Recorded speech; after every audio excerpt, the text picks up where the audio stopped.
இப்போ நீங்கள் சொன்ன மாதிரி தென் மாவட்ட தலைவர்களுக்கு ஒரு பயம் இருக்குது. ஆனால் இதில் வந்து பாதிக்கவே படாது. ஏன்னா செங்கோட்டையன் வந்து கொங்குல தான் இருக்காரு. பிஜேபி சேர்ந்துட்டாலே ஓவரால் அவருக்கு வெற்றின்றது வந்துடும். அவருக்கு தனிப்பட்ட செல்வாக்கு இருக்குது.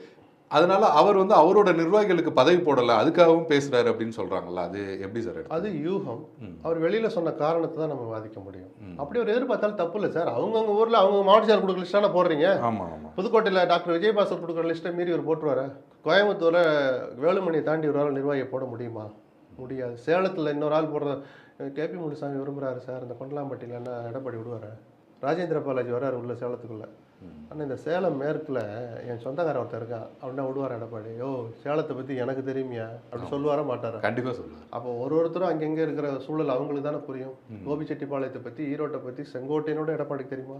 சேலத்தை பற்றி வேணால் செங்கோட்டையனுக்கு தெரியாமல் இருக்கலாம். ஈரோட்டை பற்றி செங்கோட்டையனுக்கும் தெரியும். அவரும் மதிக்க தகுந்த ஒரு நபர்னா அவருக்குரிய மரியாதையை கொடுத்துருக்கலாம். கொடுக்கலைன்னா தப்பு. குறைந்த விலை, நிறைந்த தரம், தங்கள் தேவைகள் அனைத்தும் ஒரே இடத்தில். ஜெயச்சந்திரன்.